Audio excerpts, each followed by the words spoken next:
বেলায় নাই, খালি নামাজ পড়ো নামাজ পড়ো নামাজ পড়ো নামাজ পড়ো চেল্লাই চলো।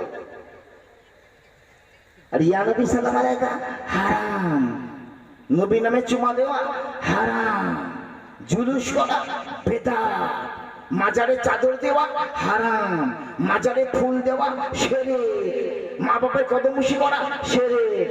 বেঈমান কাহেকা, তুই ইসলামে কি বুঝিস? হ্যাঁ, নবীর জুলুস আল্লাহর ফেরেশতা করেছে, একবার জোরে বলি সুবহানাল্লাহ। ওলি আল্লাহর মাজারে চাদর চড়ানো ফুল চড়ানো শরীয়তের মসলায় বিলকুল জায়েজ সুবহানাল্লাহ, একবার জোরে বলি সুবহানাল্লাহ। কোন মৌলবীর বাচ্চা যদি না চায় চলো হারাম তো দূরের কথা, অন্তত আমার সামনে মাকরুহ বলে প্রমাণ করতে পারে, সারা জীবন ওয়াজ করা বন্ধ করে দেবে। কোন মুক্তি আছে বলো? আমাদের এই নিয়ে বহু বয়স হয়েছে, ওই রাজপুতকে পালিয়ে যাওয়া ছাড়া রাস্তা হবে না, বুঝতে পেরেছ? ওলির মাজারে ফুল দেওয়া চাদর দেওয়া উরুস করা শরীয়তের মসলায় বিলকুল জায়েজ। ফাতোয়া আলমগীরিতে মাজারে ফুল চাদর চালানো জায়েজ লেখা আছে। মিরাতুল মানাজি সারা মিশকাতুল মাসাবি এই মিশকাত শরীফের সারার কিতাবে মাজারে ফুল চাদরকে জায়েজ লেখা আছে।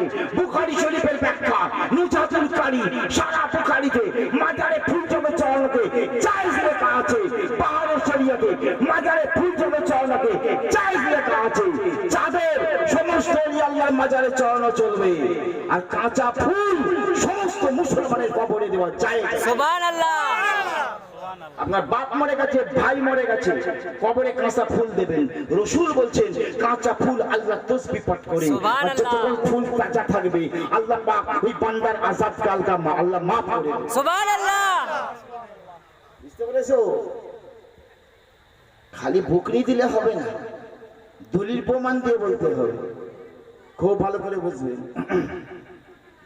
নবীকে চিনলে না, নবী সালে সালাতু সালাম হারাম, নবীর সামনে কি হারাম, নবী নামে বসে দেওয়া হারাম, আর নামাজ পড়ে কপালে কালো কাটা দাগ ফেলে ফেলেছে। হযরত আলীকে জিজ্ঞেস করেন, হুজুর নামাজ বড় না নবী বড়? আলী বলছেন, মুখে কি বলবো রে জগৎবাসী, আমি এমন একটা কাজ করে দেখিয়ে দিয়েছি কিয়ামত পর্যন্ত এই মেসেজটা জগৎবাসীর কাছে পৌঁছে গেছে যে নামাজ বড় না নবী বড়। ঠিক সেই কাজ শুনে জমাট ফেল হয়ে গেছে মাওলা আলীর, ওযু করে রেডি হয়ে গেছেন আলী, একা একা আসরের নামাজটা পড়বেন। কথা বুঝতে পারছেন সোনার যুবকেরা? জি, একা একা নামাজ পড়বেন, ওযু করে রেডি হয়েছে। আমার রাসূল এসে বলছেন, আলী একটু বসো, তোমার জাঙের উপর মাথা রেখে আমি একটু শোবো। আপনার এটাকে কি বলেন? আলহামদুলিল্লাহ। নামাজ পড়বো বলে রেডি হয়েছেন আলী, আর নবী গিয়ে বলছে, আলী বসো, তোমার জাঙের উপর মাথা রেখে আমি একটু শোবো। আচ্ছা আপনারা বলেন বুকে হাত দিয়ে, মাওলা আলী তো রাসূলকে বলতে পারতেন, ইয়া রাসূলুল্লাহ 5টা মিনিট অপেক্ষা করুন, আসরের 4 রাকাত নামাজটা আমি পড়ে নি, তারপর আপনি আরাম করবেন। বলতে পারতেন কি পারতেন? জি। কিন্তু বলেছেন না। কোন মৌলিক হাদিসকে প্রমাণ করতে পারবে? আমাদের মধ্যে নামাজের মধ্যে হুজুর দাঁড়ান দাঁড়ান নামাজটা পড়ি আগে।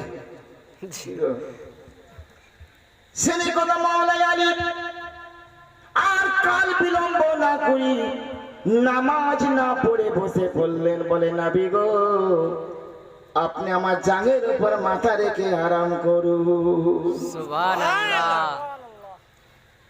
হযরত আলীর জাঙেতে মাথা রেখে নবী আরাম করতে লেগেছেন। আরাম করতে লেগেছেন নবী। সূর্যের দিকে তাকাচ্ছে হযরত আলী, মনে মনে চিন্তা করছেন, আরে সূর্য যদি ডুবে যায় কিংবা সিঁদুরের মতো লাল হয়ে যায়, আসরের নামাজটা তো আর পড়া যাবে না।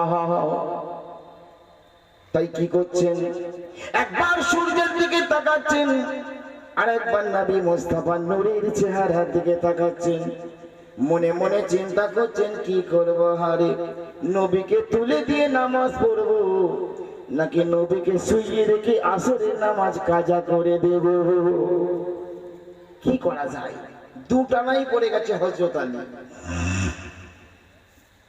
শেষ পর্যন্ত হযরত আলী সিদ্ধান্ত করে নিলেন যে নামাজ কাজা হচ্ছে হয়ে যাক, আমার নবীজির আরামের ব্যাঘাত ঘটানো যাবে না। জোরে বলুন সুবহানাল্লাহ। কারণ বাবা নামাজের যদি কাজা হয়ে যায় ওই নামাজের কাজাটা আদায় করা যাবে, কিন্তু নবীর মোহাব্বতের কাজা যদি হয়ে যায় রে ওই মোহাব্বতের কাজা আদায় করা যাবে না। একবার জোরে বলুন সুবহানাল্লাহ। আহা, এ হচ্ছে মাওলা আলীর আকীদা, এ হচ্ছে মাওলা আলীর ঈমান। বুঝতে পেরেছে? সূর্য ডুবে গেল, নামাজ আর পড়লেন না হযরত আলী। বিশ্ববাসীকে জানিয়ে দিলেন ওরে নামাজের চাইতে আমার রাসূল বড়। সুবহানাল্লাহ সুবহানাল্লাহ। নামাজের চাইতে আমার নবী বড়। নামাজ কাজা হয়ে গেল, আমার রাসূলের ঘুম ভেঙে গেল। আলী, তুমি বিষণ্ণ বদনে বসে আছো বাপ, কিসের টেনশন তোমার? বলে ইয়া রাসূলুল্লাহ, আসরের নামাজটা আমার কাজা হয়ে গেছে, আপনি আমাকে বকবেন কিনা তাই ভাবছি। কেন বাবা?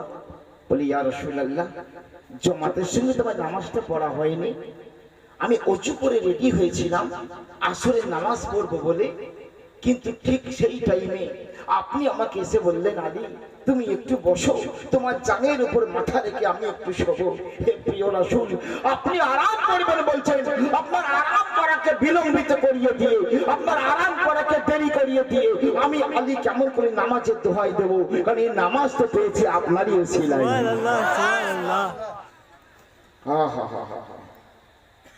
এ আলীর মতন ঈমান পয়দা করো, মাওলা আলীর মতো ঈমান পয়দা করো। আগে নবী নবী নবী নবী করো, তারপরে নামাজ। জি, আগে নবীর প্রেমিক হও, তারপরে নামাজ। আগে ওলি আল্লাহকে মাননে ওয়ালা হও, তারপর তুমি ইবাদত করবে। তোমার আকীদা ঈমানকে সহি করে নাও, তারপর তুমি নামাজ পড়বে। নামাজ পড়ছো 7 বেলা। আর কি বলছে? আরবে হজ করতে যেতে কে নাম, ওখানে শোবে বরাত হয় না, ওখানে মিলাদ নাই, কিয়াম নাই, মাজারের চাদর নাই, তোমরা সব বাংলার বুকে সব সেরে কি করছো? ঈমান থাকবে?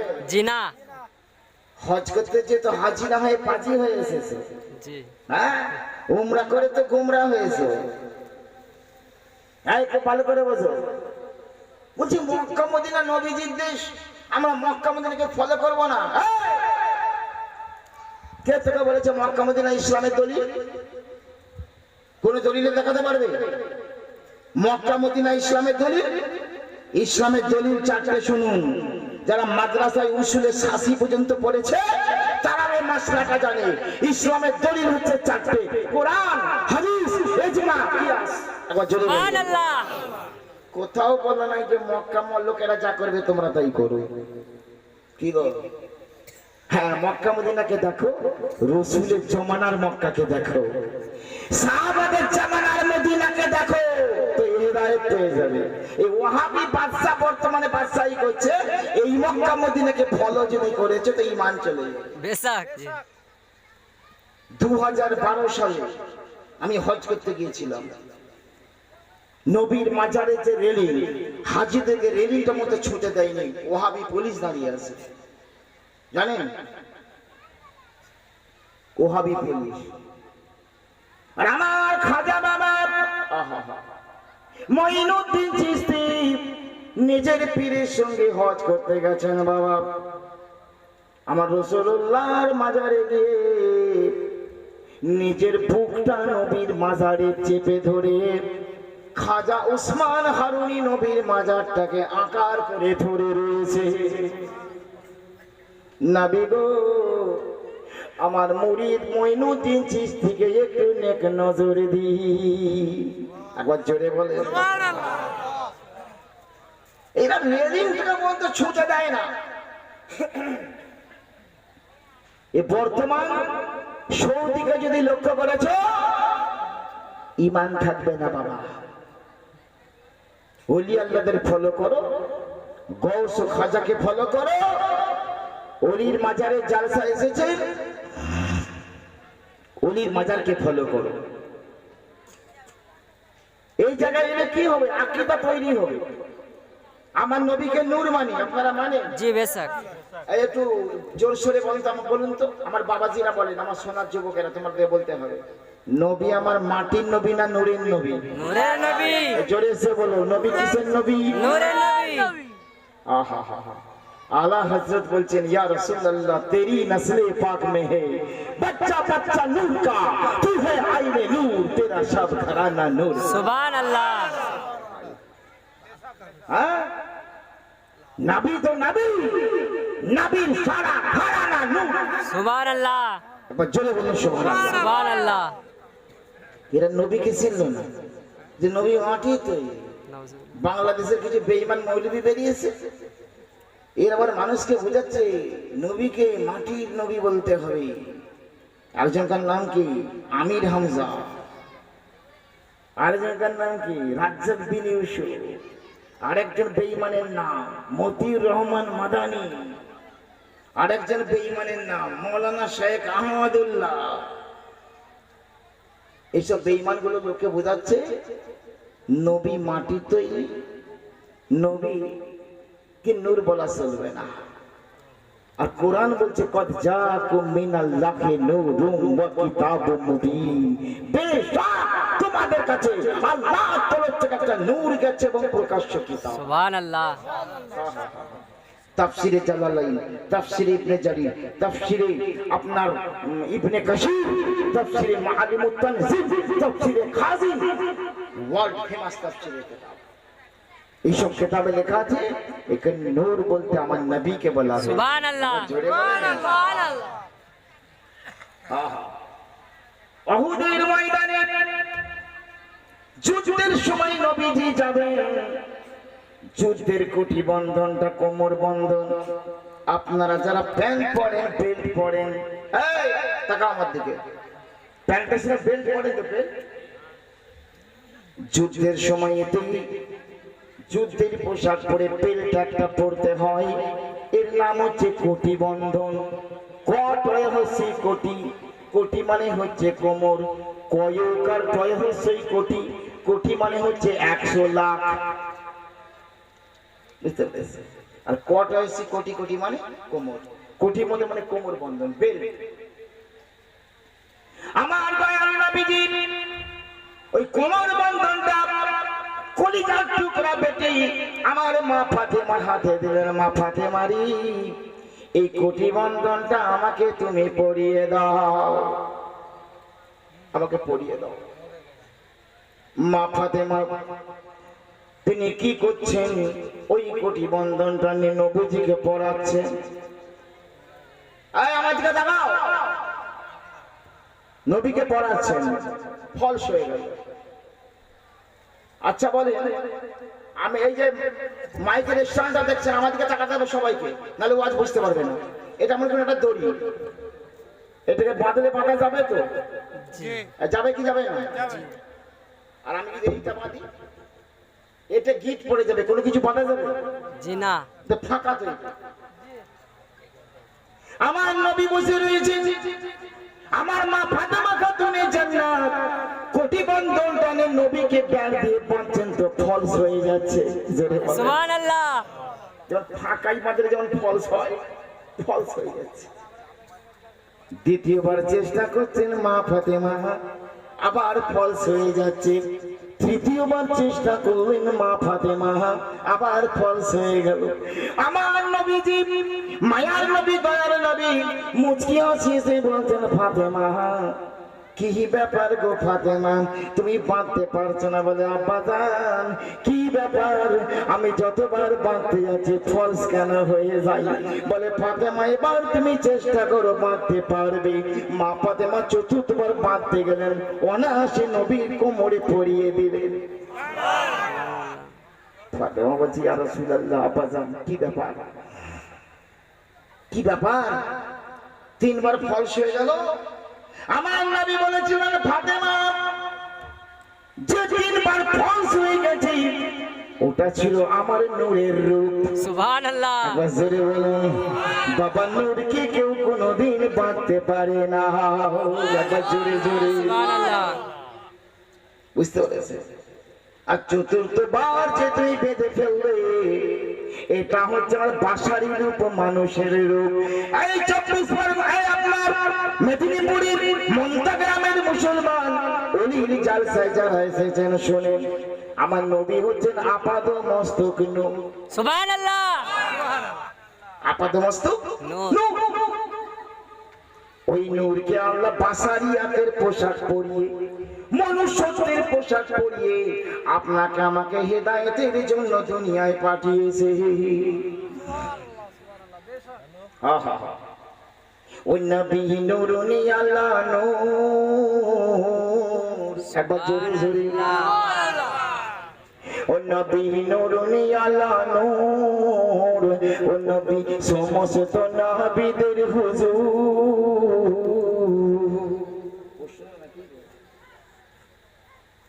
আচ্ছা ইনশাআল্লাহ হবে। এই তুমি চিঠি দিয়ে চলে গেলে কেন গো? চিঠি দিলে বসতে হবে। খাজা বাবার সামনে নাচ শুনতে চেয়েছে, আর আমার নামের সঙ্গে চিস্তি লেখা আছে জানেন? সুবহানাল্লাহ জি, আমি তো চিস্তিয়া তরিকার মানুষ, আমি সব তো খাজার দিওয়ানা আছি। আমি বললাম না যে হর সাল मैं আজমির যেতা হুঁ, প্রতি বছর খাজার দরবারে যাই। খাজার জন্য দিলটা বড় কনকন করে, মনটা হু হু করে। খাজা গাই নামাজ আমার হচ্ছে মাথার তাজ। সুবহানাল্লাহ শুধু গরিব নামাজ পড়ি না, বলে আমার মাথার তাজ গরিবে নামাজ। সুবহানাল্লাহ হয় হয় হয়। চিস্তিয়া তরিকার মানুষ আমরা, চিস্তিয়া নিজামিয়া আমরা, বুঝতে পেরেছেন? আমি চিস্তিয়া তরিকার একজন খলিফা। এই সময় ভক্ত মুরিদরা সব অনেক এসেছে। আমি এখানে জালসা করতেছি, শুধু চন্দ্রকোনা রোড থেকে সব এসছে মুরিদগুলো, দেখেন বলেরও গাড়ি করে সব চলে এসেছে। এরা হুজুরি জালসা শুনছে, বুঝতে পেরেছেন? ও নবী নূরুনি আল্লাহ নূর, সমস্ত নবীদের হুজুর, ক্ষমতা তারিয়া তো দূর, কদম চুমে জান্নাতের হুর। সুবহানাল্লাহ একবার জোরে বলেন সুবহানাল্লাহ। বীরভূম গিয়েছিলাম তো পরশুদিন, ওখানে ঠান্ডা লেগে গলাটার একটু আওয়াজ বসে গিয়েছে, একটু দোয়া করেন আপনি সৈয়দ জাদা আছেন। ও নবী নূরুনি আল্লাহ নূর, সমস্ত নবীদের হুজুর, ক্ষমতা তারিয়া তো দূর, কদম চুমে জান্নাতের হুর। ওরে এত বড় শান যাহার, বিয়াদবি করলে তাহার, এত বড় শান যাহার, বিয়াদবি করলে তাহার, সোজা তো নবী নবী নবী নবী নবী নবী নবী নবী নবী নবী নবী। আপনি জোরে বলে সুবহানাল্লাহ সকলে বলেন আমার নবী নবী নবী নবী নবী নবী নবী নবী নবী নবী। নবী নবী अरे अल्लाह पहले नबी नबी बोल, बाद में तो अल्लाह मिलेगा। সুবহানাল্লাহ हाँ, আর নবীকে পেতে গেলে মুর্শিদকে চাই। সুবহানাল্লাহ উপরে পীরের ছবি, ভিতরে নূরের নবী। সুবহানাল্লাহ এই কথার হাকিকাতের খুলে বলবো না বাবা, সব দরবারি কথা আছে, খাস কথা কিছু। নাবির রূপ দেখতে গেলে মুর্শিদের বর্জন করতে হয়। বেশক সুবহানাল্লাহ জোরে বলে। সুবহানাল্লাহ। এত বড় শান যাহার, বিয়াদবি করলে তাহার, সোজা তো চোখেতেই যাবি। নবী নবী নবী নবী নবী নবী নবী নবী নবী নবী নবী। একবার জোরে বলে সুবহানাল্লাহ। তারপরে শুনেন আমার নবীর প্রেম কাকে বলে। আহা, ও বেলাল ও মাইয়ারি ঘরে ছিল কত কষ্ট করে। একবার জোরে বলেন সুবহানাল্লাহ। ও বেলাল ও মাইয়ারি ঘরে ছিল কত কষ্ট করে, শরীর দিয়ে রক্ত ঝরে, নবীর কালেমা নাহি ছাড়ে। একবার জোরে সুবহানাল্লাহ। বুকে পাথর চাপে দিয়েছে, গরম বালির উপর শুইয়ে দিয়েছে। কি গো নবীর মোহাম্মত ছেড়েছে বেলাল? নবীর কলেমা ছেড়েছে? জি না। আহা, আর আমাদের এই তোকে 10,000 টাকা দেবো, তুই কোর্টে মিথ্যা করে আমার সঙ্গে তুই মিথ্যা সাক্ষী দিয়ে দিবি। চল, আমাদের চলন দেখেছে। বেলাল ও মাহিয়ারি ঘরে ছিল কত কষ্ট করে, শরীর দিয়ে রক্ত ঝরে, নবীর কলেমা নাহি ছাড়ে। হায়রে ইশকে বেলালি বিছানায় আজ গরম বালি, হায়রে ইশকে বেলালি বিছানায় আজ গরম বালি, তবুও নবীর প্রেমের দাবি। নবী নবী নবী নবী নবী নবী নবী নবী নবী নবী নবী, একবার জোরে বলে সুবহানাল্লাহ। আহা। তারপর দেখেন কিয়ামতের দিন নবী ছাড়া গতি হবে না। আমি আগে বলেছি না, জান্নাতের খালিক আল্লাহ কিন্তু মালিকানা আমার নবী মুস্তাফা। সুবহানাল্লাহ। জান্নাতের চাবিকাঠি নবীর হাতে। বেশক। কোথায় জান্নাত পাবি? হ্যাঁ, পাঞ্জাতনের ঘরে যাও, ইমাম হাসান হোসেন জান্নাতের মালিক, ইমাম হাসান হোসেন জান্নাতের সর্দার। আহলে বাইতের সঙ্গে গদ্দারি করে পাঞ্জাতন প্রকাশিকা সম্পর্ক করে নামাজ পড়ে আল্লাহ জান্নাত দাও। আল্লাহ বলছে থাম, তুই আয় একবার দেখছি, তুই আয়। হ্যাঁ, যেদিন সাপাতের পাগড়িটা আমার নবীর মাথায় বেঁধে দেবো, সেদিন দেখবি আমার নবী ছাড়া তার আর কোনো গতি নাই। হ্যাঁ হ্যাঁ হ্যাঁ, সেদিন কিয়ামতের মাঠে শেষ বিচারের হাই কোর্টে, রোদ হবে গো চটে পটে, সবাই বেড়াবে ছুটে। একবার জোরে বলে সুবহানাল্লাহ। সেদিন কিয়ামতের মাঠে শেষ বিচারের হাই কোর্টে, রোদ হবে গো চটে পটে, সবাই বেড়াবে ছুটে। উম্মতি উম্মতি বলে ডাকবেন নবী নিচের দলে, উম্মতি উম্মতি বলে ডাকবেন নবী নিচের দলে, জান্নাতের চাবি নবী নবী নবী নবী নবী নবী নবী নবী নবী নবী। একবার জোরে বলেন সুবহানাল্লাহ। জান্নাত যেতে গেলে পাঞ্জাতন পাককে চাই কি চাই না বাবা? বেশক চাই। নবীর প্রেম মোহাম্মত চাই কি চাই না? নামাজ পড়ো, ইশকে রাসূলের রং দিলে লাগিয়ে নামাজ পড়ো। আহা হা, তাহলে নামাজ হবে না। কবুল হবে না। হুজুর বলে প্রশ্ন করেন। কিছু মৌলানা বলছে, মৌলানা ইমাম সাহেবরা বলছে নামাজের মধ্যে যদি নবীকে স্মরণে সে নামাজ হবে না। যে পাকা কাফের, বেশক। সুবহানাল্লাহ। সুবহানাল্লাহ সুবহানাল্লাহ। যে বলেছে নামাজের মধ্যে নবী স্মরণ দিলে নামাজ হবে না, সে পাকা কাফের কাফের কাফের। কোন মৌলবি আছে এসে বাস করে আমার সঙ্গে? বেশক। আর আমরা বলছি শোনে, যে নামাজে নাই কো রাসূল তার নামাজ সবটাই ভুল। বেশক। যে নামাজে নাই কো রাসূল তার নামাজ সবটাই ভুল। এবার শুনি, হযরত ইমামে গাযালি রাহমাতুল্লাহ তাআলা আলাইহি উনি বলছেন, এই বিশ্বের নামাজি তোমরা শোনো, ইহইয়াউল উলুমুদ্দিন প্রথম খণ্ড 367 পৃষ্ঠায় জগৎ বিখ্যাত ইমামে গাযালি রাহমাতুল্লাহ লিখছেন, ইয়া আইয়ুহাল মুসাল্লুন। আমি হাওয়ালা দিচ্ছি, ফালতু কথা বলি না। এই দেখো, এখানে রেকর্ডিং হচ্ছে। আমার এই ওয়াজটা শুধু তোমরা শুনবে তা না, আমার এই ওয়াজটা আসামের লোক শুনবে, ঝাড়খণ্ডের লোক শুনবে, বিহারের লোক শুনবে, বাংলাদেশের সব আলেমরা শুনবে, সারা বাংলার মৌলবীরা শুনবে। হারালা গালা প্রমাণ করতে পারলে তোমাকে পুরস্কার দেবো ইনশাআল্লাহ। নামাজে নবী খেয়াল আসবে না? বেঈমান কাহিকা এই দলিল সহকারে বলছে, রেকর্ড হচ্ছে আমার ওয়াজ, ভালো করে শুনে নাও। ইমামে গাযালি রাহমাতুল্লাহ বলছেন, জগতের মুসল্লিরা যখন তোমরা তাশাহুদ করবে, আত্তাহিয়াতে পড়বে, এই শোনো, আত্তাহিয়াতে পড়তে হবে কি হবে না? কি গো আত্তাহিয়াতে কি বলতে? আত্তাহিয়াতু লিল্লাহি ওয়াস সালাওয়াতু ওয়াত তাইয়্যিবাতু আসসালামু আলাইকা আইয়ুহান নবী বলতে হবে তো। এই মৌলবীদের জিজ্ঞেস করো, কা শব্দটা নিকটের জন্য না দূরের জন্য ব্যবহার হয়? ব্যাকরণ দিয়ে বলো।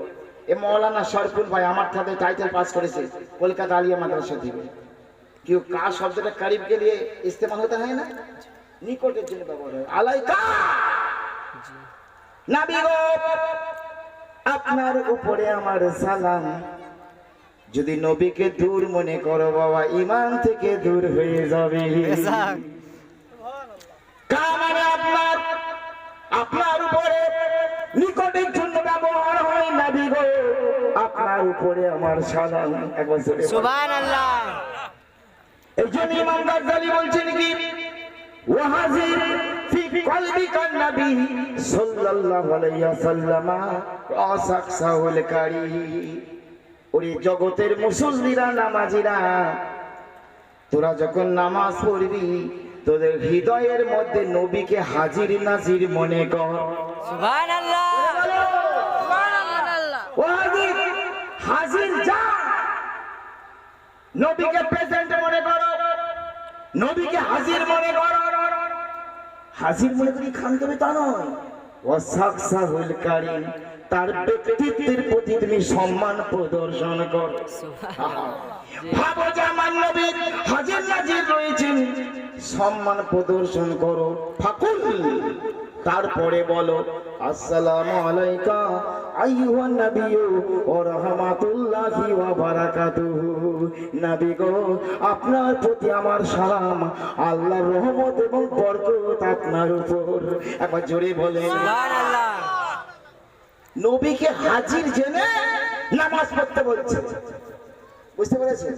দেখেন, আমি দাবি করব কোন মৌলবী যদি কেটে দিতে পারে, আমি ওয়াজ করা বন্ধ করে দেবো বলে চিরদিনের জন্য। একদম 1 লাখ টাকা নগদ পুরস্কার। যারা বলছে নবীকে মনে হলে নামাজ হবে না, কোন মতে তাদের নামাজ হবে না, কোন দিক দিয়ে। যদি বলেন আচ্ছা নামাজের ভেতর দরুদ শরীফ পড়া তো মাস্ট, না পড়লে হয়ে যাবে। দরুদ ইব্রাহিমী যেটা নাম দিয়েছি আমরা, দরুদ ইব্রাহিম, আল্লাহুম্মা সাল্লি আলা মুহাম্মাদিন ওয়া আলা আলি মুহাম্মাদিন কামা সাল্লাইতা আলা ইব্রাহিম ওয়া আলা আলি ইব্রাহিম ইন্নাকা হামিদুম মাজিদ পড়তে হবে তো। তার আগে কি বলবো? তাশাহুদ, আত্তাহিয়াতু লিল্লাহি আসসালাতু, এটা পড়া ওয়াজিব। ওয়াজিবের ভুল হলে সরসেজদা না দিলে নামাজ হবে না। শরীয়তের মশলা বলছি বাবা, কোনো ফকিরি মশলা না, মারফতি মশলা না। তাহলে তোমরা বলবো ওই সব মারফতি কথা শুনবো না, তুই শরীয়তটাই শুনে যাবে। আত্তাহিয়াতু পড়া, এই টাকা আমার দিকে, আত্তাহিয়াতু পড়া ওয়াজিব। আচ্ছা ওয়াজিব যদি না আদায় করে নামাজ হবে? এই বলো, ওয়াজিব আদায় না করলে নামাজ হবে না? আত্তাহিয়াত না পড়লে নামাজ হবে না। নবীকে ইয়াদ হওয়ার ভয়ে যদি আত্তাহিয়াত না পড়ো তো নামাজ হবে না। আর যদি আত্তাহিয়াত পড়ো তো তোমাদের মশলায় তোমাদের নামাজ হবে না। আমাদের মশলায় না, ওদের মশলায়। কারণ নবীকে ইয়াদ হলে নামাজ হবে না বলছে, নবীকে মনে হলে নামাজ হবে না। আচ্ছা বলেন, কয়লার রং কালো না সাদা? কালো। দুধের রং সাদা না কালো? সাদা। আচ্ছা আপনি যখন বলবেন কয়লা, কয়লা কথাটা যখন উচ্চারণ করবেন, আচ্ছা কয়লার যে কালো রংটা, এই চিন্তাধারাটা আপনার মনের ভিতর অটোমেটিক ঢুকে যাবে কি যাবে না? জি যাবে। নাকি কেউ ঢুকিয়ে দিলে তবে ঢুকবে? ঢুকে যাবে। যখনই বলবেন কয়লা, কয়লার যে একটা কালো রূপ অটোমেটিক মনে এসে যাবে। যখন বলবে দুধ, দুধের যে ধবলত্ব, দুধের রং যে সাদা, এটা অটোমেটিক তোমার মনের ভিতরে চলে আসবে, আলাদা করে তোমাকে মনের ভিতরে ঢুকাতে হবে না। যখনই বলবে দুধ, দুধের রং সাদা, মনে অটোমেটিক চলে আসবে। যখনই বলবে আসসালামু আলাইকা আইয়ুহান নবী, নবী গো আপনার প্রতি আমার সালাম, নবীর কথা ইয়াদ হবে কি? জি বেশক। এই জবাব হবে কি? জি। হবে। তাহলে ওদের নামাজ কোনো মতে হবে না, নবী ইয়াদ হলেও হবে না, আত্মাতে না পড়লেও। জি। তাহলে বোঝা গেল এগুলো বিপদের পেছনে সর্বনাশ, কোনো মতে ওদের নামাজ হবে না। আর আমরা সুন্নি হুসাইনি মুসলমান, আমাদের যায় নাকি আমরা রাসূলকে গায়েব মানি, রাসূলকে হাজির ও নাজির মানি, রাসূলকে হায়াতুন নবী মানি, রাসূলকে প্রেজেন্ট মানি, রাসূলকে নূর মানি। হর হালতে হুসাইনি মুসলমানদের নামাজ কবুল। সুবহানাল্লাহ সুবহানাল্লাহ। এই কথা ঠিক কি না বলবো? জি। এই প্যারে মুসলমান খুব ভালো করে বুঝবেন, নবীর দিওয়ানা হয়ে যান, পাঞ্জাতন পাকের দিওয়ানা হয়ে যান। গল্প শোনার নাম ওয়াজ নাই বাবা, নবী বলেছেন এক শ্রেণী এমন একটা জমানা আসবে, বগলে করে কোরআন নিয়ে দৌড়াবে, কোরআন তেলাওয়াত করবে, কিন্তু এই যে হুলকুম, এই যে গলারের নিচেটা হুলকুম বলে, নবীজি বলছে হুলকুমের নিচে কোরআন আর নামবে না তাদের। জি বুঝতে পেরেছেন? তার মানে কি এই পর্যন্ত রয়ে গেল, খুব সুর করে পড়বে, কারি বিষয়ে কোরআন তেলাওয়াত করছে, হাফেজে কোরআন, কোরআন তেলাওয়াত করছে। আলীর মহব্বত নাই, হুসেনের মহব্বত নাই, পীরের মহব্বত নাই, খাজার মহব্বত নাই, গৌসের মহব্বত নাই, ওলি আল্লাহর মহব্বত নাই, নবীর মহব্বত নাই, খুব কোরআন তেলাওয়াত করছে, এই কণ্ঠের নিচে আর নামবে না, মানে সিনা পর্যন্ত পৌঁছাবে না। বুঝতে পেরেছেন? আরে কোরআনের মান বাঁচিয়েছেন তো আমার ইমাম হোসেন বাঁচিয়েছেন, সুবহানাল্লাহ। ইসলামের মান বাঁচিয়েছেন তো আমার ইমাম হোসেন বাঁচিয়েছেন, ইসলামের রুতবাকে দেখিয়েছেন তো আমার ইমাম হোসেন দেখিয়েছেন। আবার জোরে বলেন সুবহানাল্লাহ। তাহলে তুমি সেই হুসেনি মুসলমান হতে পারলে না? নামাজ তো সব দলের লোক পড়ে, শিয়া পড়ে নামাজ, কাদিয়ানি পড়ে নামাজ, ওহাবি পড়ে নামাজ, রাফেজি পড়ে নামাজ, মুতাজিলার পড়ে নামাজ। তাহলে নামাজটা ঈমান হলো না বাবা। যদি নবীর ইশকে প্রেমিক হয়ে নামাজ পড়ো, তাহলে তোমার নামাজকে আমার আল্লাহ পাক কবুল করে নেবেন। একবার জোরে বলুন সুবহানাল্লাহ। নামাজ পড়ে কিন্তু নবীর আশিক হয়ে, নবীর প্রেমিক হয়ে, ইশক মোহাব্বত এমন একটা জিনিস যদি বাদ দিয়ে দেন, সব গেল বেকার। আমরা একটা হাদিস পড়ি মাঝে মাঝে, রাসূলুল্লাহ বলেছেন আখিরি জামানায় বুড়ি মেয়ে ছেলের কাছে ইসলামের আকীদা শিখবে। একবার জোরে বলুন সুবহানাল্লাহ। বৃদ্ধা মহিলা, বৃদ্ধা মহিলার কাছে ইসলামের আকীদা পাওয়া যাবে। নবীজির এই হাদিসটা যখন পড়লাম, তখন কলকাতা আলিয়া মাদ্রাসায় পড়াশোনা করি, তো ভাবলাম যে নবী কেন এই কথা বলেছে। তো এখন তার বাস্তব প্রমাণ দেখতে পাই, বাস্তব প্রমাণ। সেই বুড়ি 80 বছরের 90 বছরের বুড়ি, সে কিন্তু তার আকীদা ঠিক রেখে দিয়েছে। গৌসকে মানতে হবে, খাজাকে মানতে হবে, শবে বরাত পালন করতে হবে, মা বাপের পায়ে সালাম করা চলবে, যে মৃত্যুর দিন পালন করা যাবে, 4 দিনে 10 দিনে বৎসরিক করা যাবে, পীরের মাজারে যাওয়া যাবে, মাজারে মান্নত করা যায় যাচ্ছে, মান্নত তারা করেও। দেখা যাচ্ছে তার নাতিপুতিরা ছেলেরা কেউ তবলিগ হয়ে গেছে, কেউ ওহাবি হয়ে গেছে, কেউ জামাত ইসলাম হয়ে গেছে, ঈমান হারা হয়ে গেছে। বুড়ির আকীদা ঠিক আছে, জি আছে কিনা নাই? জি নবী বলেছে এমন একটা জামানা আসবে, যে জামানার মধ্যে বুড়ি মেয়ে ছেলের কাছে, বৃদ্ধা মহিলার কাছে ইসলামের আকীদা শিখবে। একবার জোরে বলেন সুবহানাল্লাহ। বাস্তব প্রমাণ দেখে নেবেন আপনারা। বাপ বৃদ্ধ মানুষ খাজার মাজারে যায়, ওলি আল্লাহর দরবারে যায়, আর ছেলে ফতোয়া দিচ্ছে মাজারে যাওয়া চলবে না বলে। আমি হাওড়া জেলায় ওয়াজ করতে গেছি, নেবরার ওখানে বাঁকুড়া, যেখানে তবলিগের ইজতেমা হয়, তো ওই এলাকায় জালসা করতে কত মৌলভী সাহেবকে যে স্টেজ থেকে ভাগিয়েছে আমি তার ঠিক নাই। হ্যাঁ গো, একদম বানানো কথা না, কত মৌলভী সাহেবকে। প্যারে মুসলমান, তো জালসা করতে গেছি, তো এক মৌলভী সাহেব বলছে নবীজি বলেছেন 3 মসজিদ ছাড়া তোমরা সফর করিও না। আছে না বুখারী শরীফে এটা? নবী বলছেন 3 মসজিদ ছাড়া তোমরা সফর করো না। বলে পাবলিককে বোঝাচ্ছে, আচ্ছা বাবা নবী 3 মসজিদ ছাড়া সফর করতে বারণ করেছেন, তাহলে তোমরা আজমির শরীফ যাও কি করে? বাগদাদ শরীফ যাও কি করে? দাতার দরবারে যাও কি করে?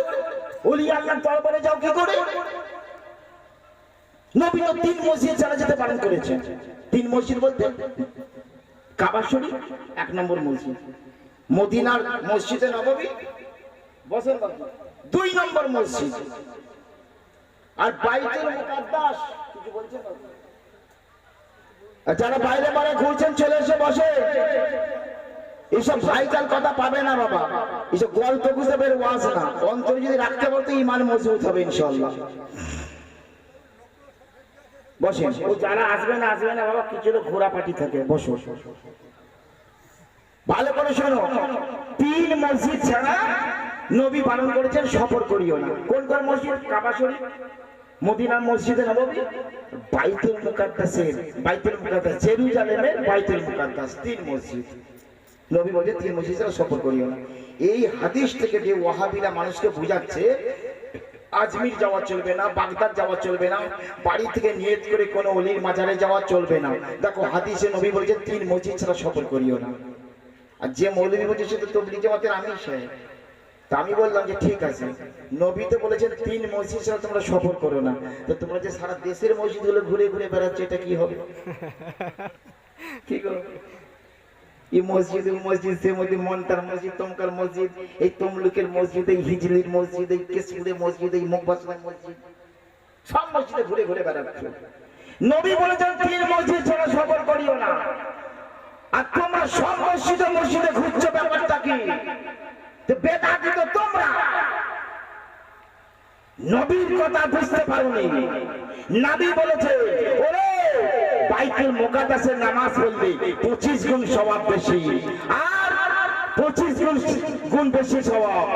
মসজিদে নববীতে নামাজ পড়লে 50 গুণ সওয়াব বেশি, আর কাবা বাইতুল্লাহতে নামাজ পড়লে 1 লাখ সওয়াব বেশি। জোরে বলুন সুবহানাল্লাহ।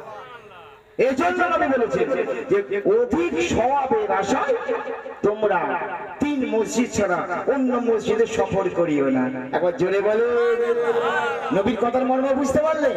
এরা উত্তর পিন্ডি বুতর ঘরে, জি মানে কোথাকার মশলা কোথায় লাগিয়েছে দেখো। হ্যাঁ, এখানে ওলি আল্লাহ মাজারের সঙ্গে কোনো সম্পর্ক নাই। ওরে যাবে না মৌলবি মরলে কেউ যায় না তার কবরে, ওরে কতজন যায় খাজার দরবারে। সুবহানাল্লাহ সুবহানাল্লাহ। চেয়ে দেখো নজরে কতজন যায় খাজার দরবারে। একবার জোরে বলেন সুবহানাল্লাহ। যারা শিরক বিদআতের ফতোয়া দিচ্ছে এরা মরে যাবে 2 মাস 6 মাস পর, কবর সমান হয়ে যাবে, কেউ ভুল করে তার কবরে যাবে না। এই কথা ঠিক কিনা? কিন্তু ওলির মাজারে যেখানে যাবে মানুষ আর মানুষ। একবার জোরে বলেন সুবহানাল্লাহ। জাহেরা মৌলবি মরলে কেউ যায় না তার কবরে, কতজন যায় খাজার দরবারে। চেয়ে দেখো নজরে কতজন যায় ওলির দরবারে। একবার জোরে বলেন সুবহানাল্লাহ। ওরি ফুল চাদরে আর আগর বাতি চড়েছে সেটাই দিবার। সুবহানাল্লাহ সুবহানাল্লাহ। মশলা জানে না, হাদিস জানে না, হাদিস জানে ফুল চাদর হারা সেরে। যে মৌলবী কথায় কথায় বলবে সেরে, তার কপালে ঠুকে দেবে পেরে, নারী মান হয়ে যাবে পেরে। মৌলী সাহেব বলতে করছে হারাম সেরে। মানুষের দলিল কি আছে? হুজুররা সব বলে, কত হুজুররা। আমি তোমার ইসলামের দলিল হুজুর? কোরআন জানো না, হাদিস জানো না, ইজমা জানো না, কিয়াস জানো না, ফিকহ জানো না, হুজুর দলিল? ওলি আল্লাহর মাজারে চাদর চালানো বিলকুল জায়েজ। একবার জোরে বলুন সুবহানাল্লাহ। এর আগে কতগুলো কিতাবের নাম বলে গেলাম।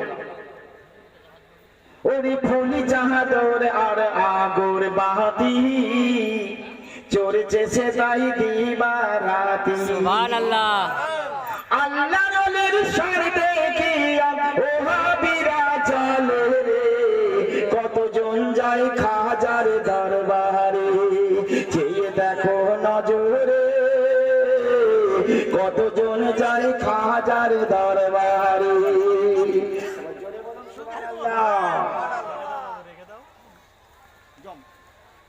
তারপর শুনে দেখো কোরআনেতে আল্লাহ ফরমায় ওলি আল্লাহর মৃত্যু। সুবহানাল্লাহ সুবহানাল্লাহ। ওরে কোরআনেতে আল্লাহ ফরমায় আমার ওলির মৃত্যু যে নাই। কোরআনের ফরমান নাই না বেঈমান গণ্য হইছে কাফের। কতজন যায় খাজার দরবারে। চেয়ে দেখো নজরে কতজন যায় খাজার দরবারে। একবার জোরে বলে সুবহানাল্লাহ জাহেরা মৌলবি মরলে কেউ যায় না তার কবরে, কতজন যায় ওলির দরবারে। একবার জোরে বলে আমার নবী বলেন হাদিসে পাকে, ওরে আল্লাহর ওলি জিন্দা। সুবহানাল্লাহ সুবহানাল্লাহ নবী বলেছেন আল্লাহ আউলিয়া ও লা ইয়ামুতুন, আমার উম্মতের মধ্যে যারা ওলি তাদের মউত নাই, আল্লাহ এক মুহূর্তের জন্য মৃত্যু দেন, আবার তাদের পবিত্র দেহতে রূহকে ফেরত দিয়ে দেন এবং বিশ্ব ব্রহ্মাণ্ডে ঘোরাফেরা করার জন্য আল্লাহ পাক অনুমতি দিয়ে দেন। সুবহানাল্লাহ আবার জোরে বলে এসব হাদিসের থেকে নজর নাই, বুঝতে পেরেছেন? দয়াল নবী বলেন হাদিসে পাকে, ওরে আল্লাহর ওলি জিন্দা থাকে, আল আউলিয়া লা ইয়ামুতুন হাদিসটা দেখো পড়ে, কতজন যায় খাজার দরবারে, চেয়ে দেখো নজরে কতজন যায় ওলির দরবারে। একবার জোরে বলে ভালো করে শুনে। ও তাই বলছি সদাই বসিরে আল হাসান, তোমরা ধরো সবাই মুর্শিদের সুবহানাল্লাহ সুবহানাল্লাহ मिल नहीं सकता खुदा पीर का वसीला छोड़कर, मुमकिन नहीं चढ़िए छात पे जिना छोड़कर, मुर्शिद छड़ा अल्लाह मिलবে না। বেশক জোরে বলে সুবহানাল্লাহ ও তাই বলেছে সদাই বসিরে আল হাসান, তোমরা ধরো সবাই মুর্শিদের দামান। সুবহানাল্লাহ ওরে চলো নবীর তরিক ধরে মুক্তি পাবে আখেরে, কতজন যায় খাজার দরবারে, চেয়ে দেখো নজরে কতজন যায়